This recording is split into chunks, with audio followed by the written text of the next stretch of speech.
Hello and welcome to DISPL. My name is Lorenza. I am the VP of Business Development here at DISPL.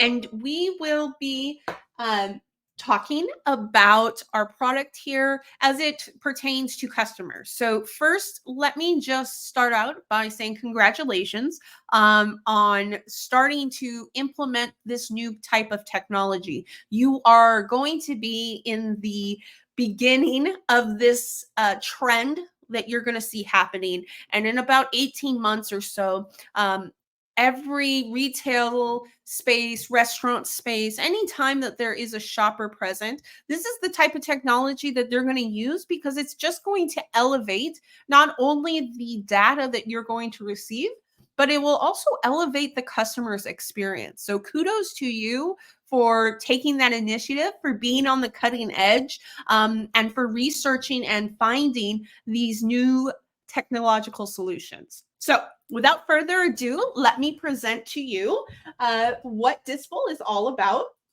I first like to just start off by saying is we follow GDPR compliances. GDPR is the set of rules and that have been put into place to protect consumers' privacy. And the CCPA, the California Privacy Act, is also another set of rules that have been put in place to protect the privacy of the consumer. So we follow both of these guidelines. We are certified in both. You're able to find this documentation on the bottom of our homepage on our website. So that is utmost importance to us, and it should be for you as well and your consumers as well.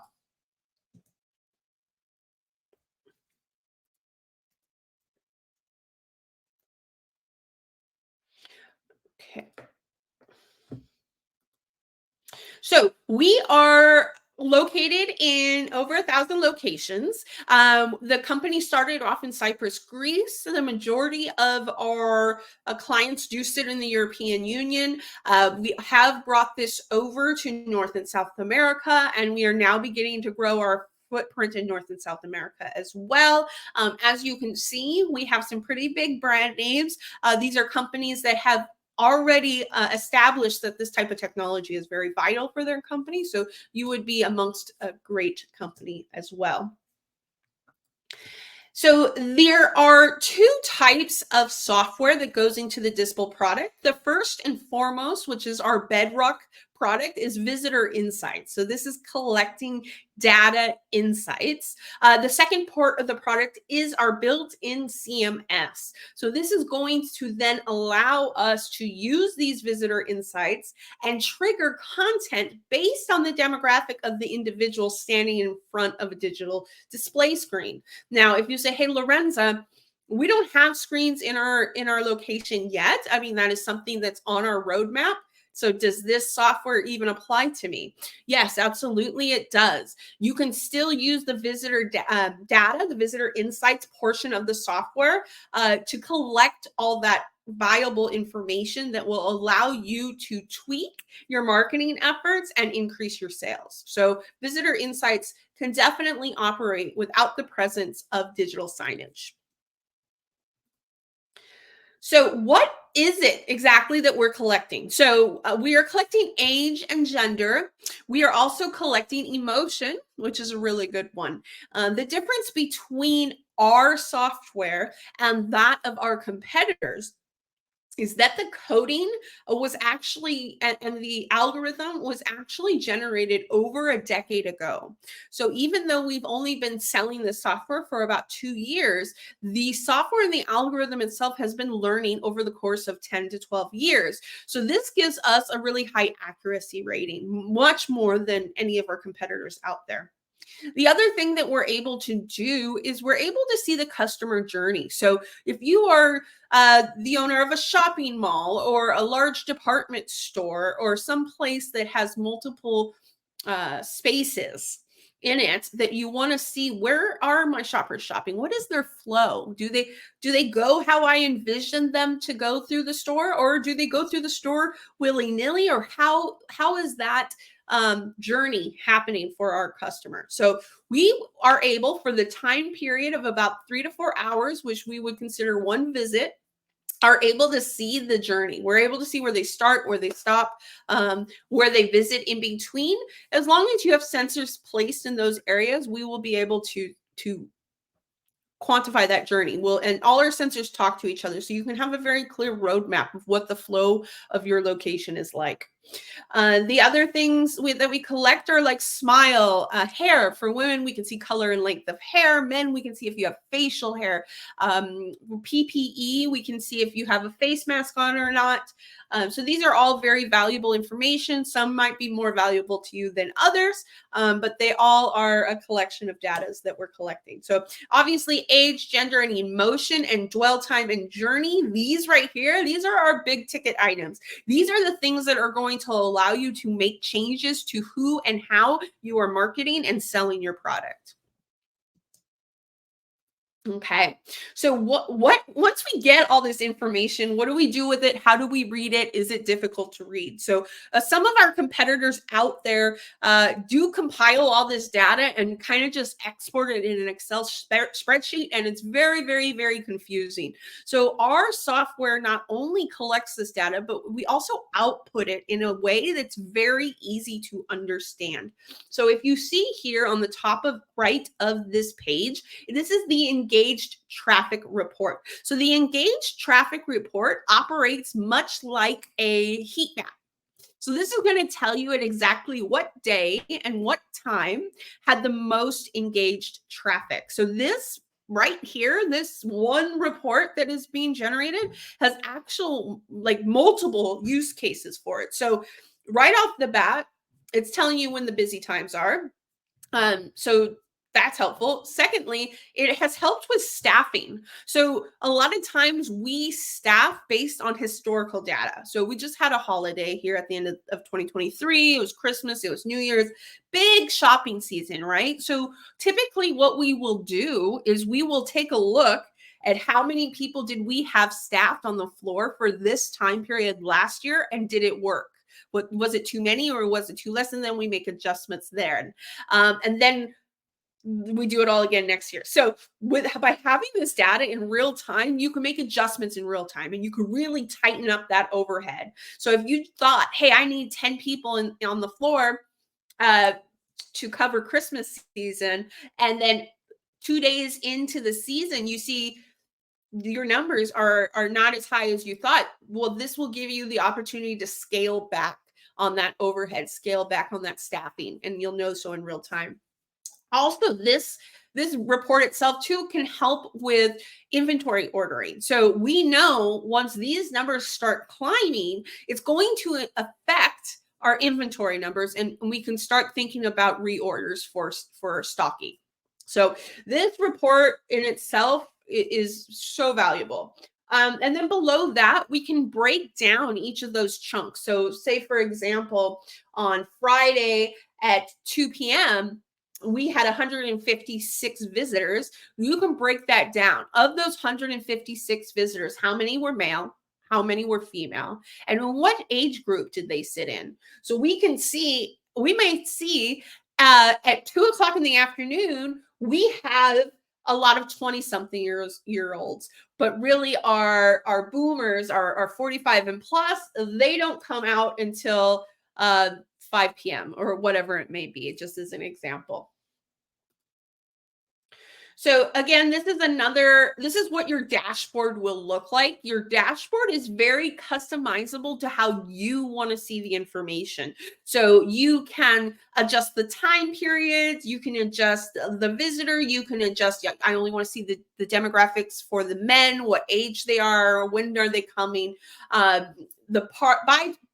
charts, line graphs, bar charts. You can change those, manipulate them, so you can read your data the way that you are comfortable reading. We also do have API integration. So if you currently have some form of data analytics software that you're using, and you want everything to funnel in together so you have easy, comparable data, by all means, we can API integrate that into your current stack. Not a problem. So here we go. This is exciting. So this is an example of using that visitor insights in conjunction with our CMS. So we have set up two triggers for the same screen. The first trigger is a woman in her 20s. And the second trigger is a man in his 30s. So we see the woman in her 20s. She walks into the censored area. And because she does, the sensor recognizes her and says, oh, she qualifies for this trigger. Let's show her this Dolce & Gabbana perfume. This Dolce & Gabbana perfume, the marketing team has decided is geared towards women in their 20s. And this is why she is seeing that material. And this is why this target was set for her. Likewise, for a male in his 30s, the triggered content for him is an Armani cologne. So the sensor recognizes, oh, we have a second visitor, and he's a male, and he's in his 30s. Boom! This is the content that we must show him. So you can see that it works in real time, extremely fast. And it's doing a great job of upselling in a situation where you don't have somebody there spraying the person down. You're getting them the right targeted content without a salesperson being present. So what have we seen? What is our ROI and everything like that? So what we have seen is just using the data itself to make informed decisions and informed adjustments to your marketing efforts. We see a 15% increase in sales.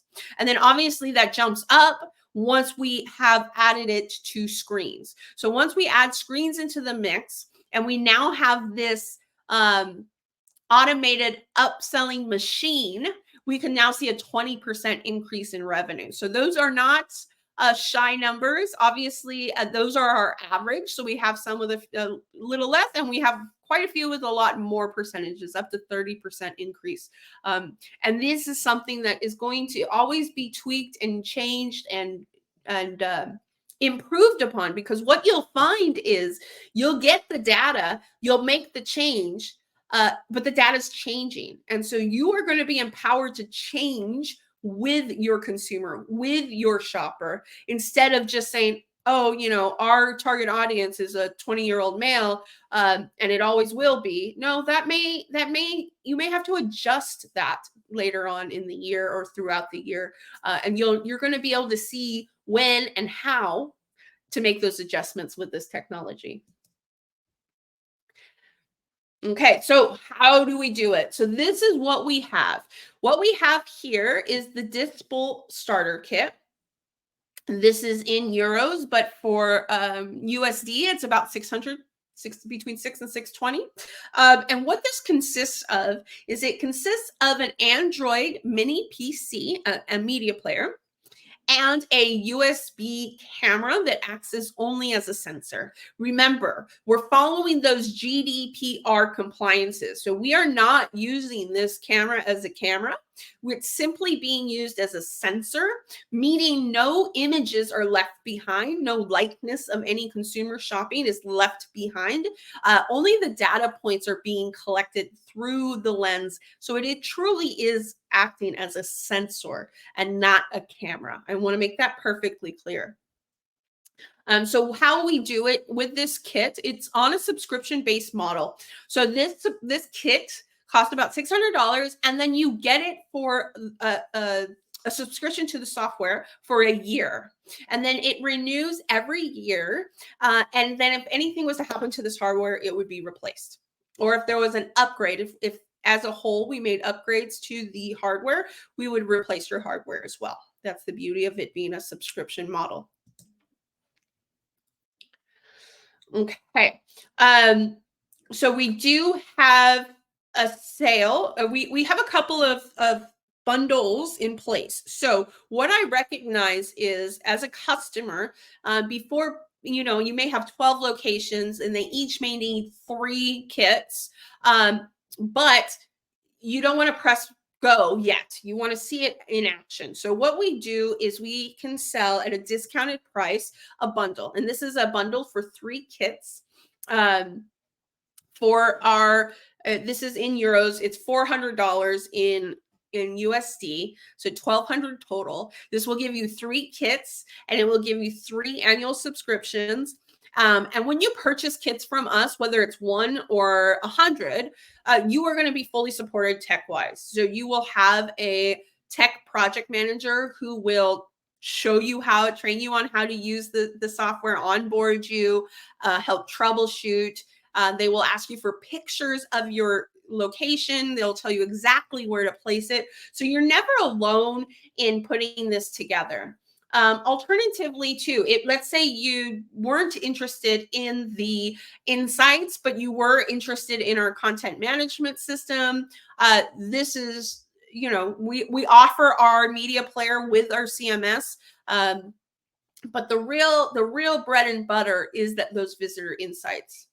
So like I was saying, we are your partner in this. So we are never just going to sell you kits or sell you software and go, thanks for the sale, have a great life. No, we're going to be very much in there with you, helping you out. And by in there, I mean, we will be available to you by phone and emails. We will ask you, like I said, this is an example. Send me of your floor plan.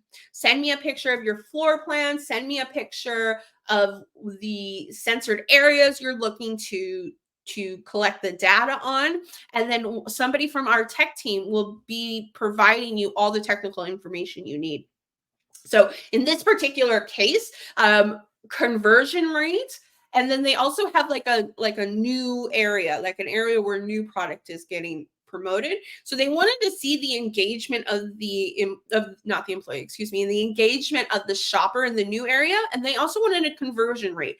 How many people that walked into our store actually makes it all the way to the checkout stand?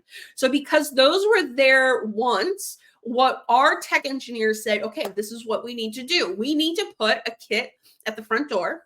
So this way we're going to be collecting data on everybody that comes in. Then we also need to put a kit at the check stand. So then we can see that conversion rate of who comes in and actually makes it to the check stand. So easy round numbers. If we have 100 people enter the store throughout the day, but our check stand only picks up 50 of them, then we have a 50% conversion rate. Then we can also see of the 50 people that actually made it to the stand, are they male or female? What age group are they in? And more often than not, what we're finding is, who are we missing and how do we capture them? If we see only women are going to the check stand and actually purchasing, we have a big gap in our marketing that is missing the male market. So that tells me right away, I need to beef up marketing towards males because they're coming into the store, but they're leaving empty-handed. And then finally, we had sensor 3, and this is in the new brand zone that they wanted that data. So we will see who came into that zone, how long did they dwell, how were they engaged, because we're tracking engagement through angles of the face. And then we could also see if they went to that zone, did they also go to the checkout stand? So lots of valuable information here. All right, so this is the end. I have a couple of these up here. These are case studies. What I'm going to ask of you is please reach out to me with more information, or somebody from our team. If you are seeing this, you've already requested a presentation. That's why you're watching this. So reach out to the email, the sales rep that sent this to you, and we can schedule another meeting. We can schedule a one-on-one meeting. I can send you case studies. We can talk about your particular program that you want to start running. I can give my suggestions on when and how much and where the sensors should go and how they should be placed and what kind of data you can ultimately get from it. So again, congratulations on being intuitive enough to know that this is where the market is heading. This is what the information that is going to be extremely valuable, and getting ahead of the curve, because eventually, like I said, within 18 months or so, this kind of technology is going to be in every store. So getting it in there now is only going to get you ahead of the curve. So again, my name is Lorenza. Thank you for visiting DISPL. And I hope to talk to you about your project soon. Thank you so much.